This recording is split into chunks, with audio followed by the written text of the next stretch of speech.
A lo largo de la historia, se han presentado casos en donde la existencia de los protagonistas dependía de una complicada cirugía. La desesperación y el instinto de supervivencia se ponían en manifiesto, obligándolos a tomar una arriesgada decisión: realizarse a sí mismos un proceso quirúrgico.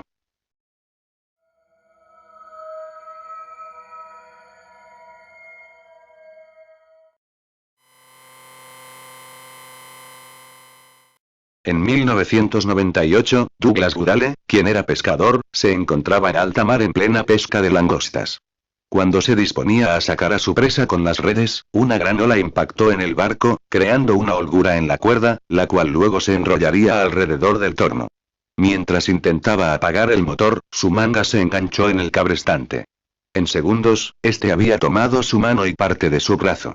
Solo e incapaz de liberarse, y con su cuerpo balanceándose en el barco, los instintos de supervivencia del pescador tomaron el control, y usó su otro brazo para subir su cuerpo hacia el barco. Debido a la forma en que su brazo derecho había quedado trabado, tuvo que dislocar el hombro de su brazo lastimado.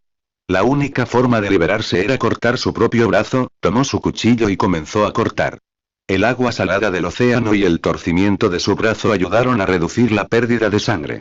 Por último, se las arregló para pilotar el barco hasta el puerto y conseguir ayuda médica, recuperándose con éxito en los días siguientes.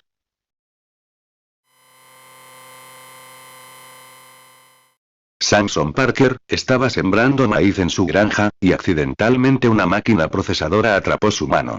Este clamaba pidiendo ayuda, pero no había nadie cerca. Viendo esta situación, sacó una navaja para cortarse los dedos y liberarse de ella. Antes de terminar, la máquina causó un cortocircuito, lo que resultó en un pequeño incendio que cada vez crecía más. Al ver que su piel empezaba a derretirse, evidentemente, su elección fue luchar con todas sus fuerzas y desprenderse prontamente de su brazo. En palabras de Parker, el único dolor que sintió fue cuando cortaba los nervios. La carne no la sentía. Más aún, Parker agradecía al fuego por crear esa enorme angustia en él, porque de lo contrario, hubiera sido bastante doloroso. Cuando lo único que le aferraba a la máquina era su hueso, usó su peso para romperlo, tirándose con todas sus fuerzas hacia el suelo. Inmediatamente salió corriendo, con su brazo goteando sangre, hacia su camioneta, con la cual llegó hasta la carretera a pedir ayuda, pero nadie paraba a auxiliarlo, hasta que finalmente, un hombre salió de su coche a ayudar a Parker. Afortunadamente, un helicóptero de rescate llegó a tiempo y llevó al herido a un hospital, donde se recuperó con éxito.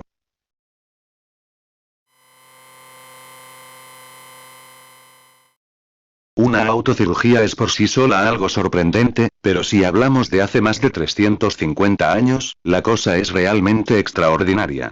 Pues eso hizo este herrero holandés, al hacerse una litotomía, es decir, se extrajo una piedra del riñón, del tamaño de un huevo de gallina, con la única ayuda de una especie de cuchillo de la época y sus propias manos, que fueron las que sacaron la piedra de su interior. Parece ser que lo hizo perfectamente, pues solo necesitó ayuda únicamente de un profesional para cerrarse la herida.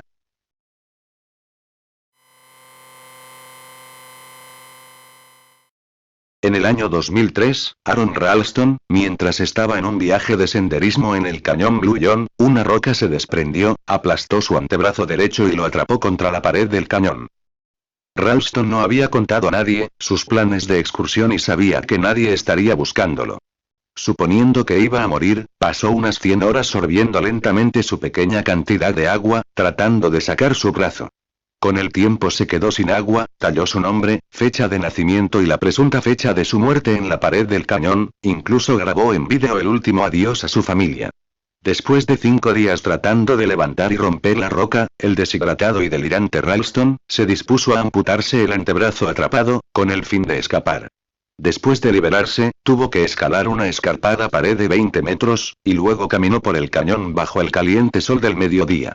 En el camino se encontró con una pareja de turistas, quienes le dieron agua y alertaron a las autoridades, hasta que finalmente, fue rescatado por un equipo de búsqueda en helicóptero, 6 horas después de la amputación de su brazo. La exitosa película 127 horas, nominada a 6 Oscar en la edición del 2011, está basada en este acontecimiento.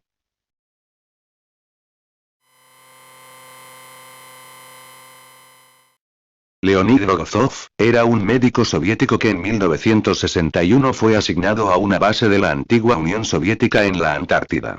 Rogozov era el único médico en esa estación, quien en aquel entonces tenía 27 años, enfermó repentinamente.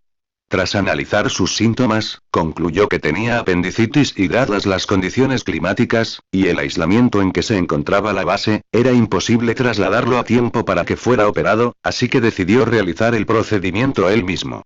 Con la ayuda de un espejo, y asistido por un ingeniero y un meteorólogo, hizo una incisión de 12 centímetros en su abdomen bajo anestesia local. La operación duró casi 2 horas, incluyendo varios momentos en que Rogozov perdió el conocimiento, pero el procedimiento concluyó exitosamente y unos cuantos días después estaba completamente restablecido.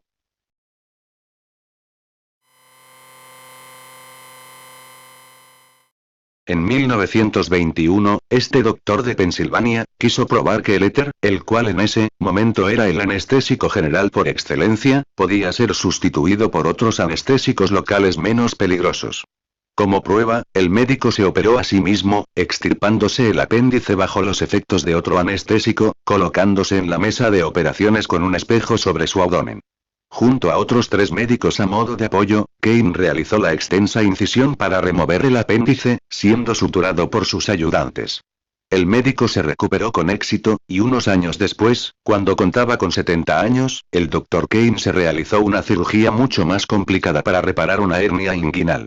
La cercanía a la arteria femoral la convertía una operación particularmente delicada, y Kane la realizó en menos de 2 horas. Según informaron los otros médicos que estaban con él, estaba relajado y bromeaba aún cuando suturaba a milímetros de importantes vasos sanguíneos.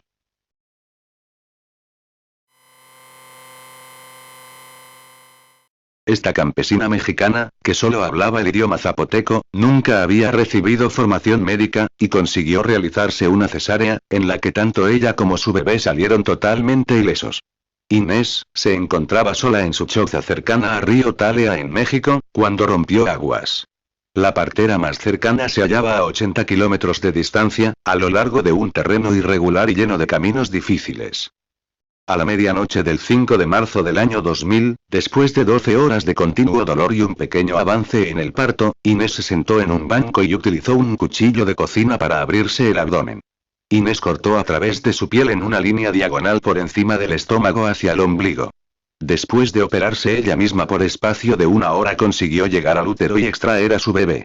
Después cortó el cordón umbilical con unas tijeras, y cayó inconsciente al poco tiempo. Horas más tarde, encontraron a Inés yaciendo consciente al lado de su bebé.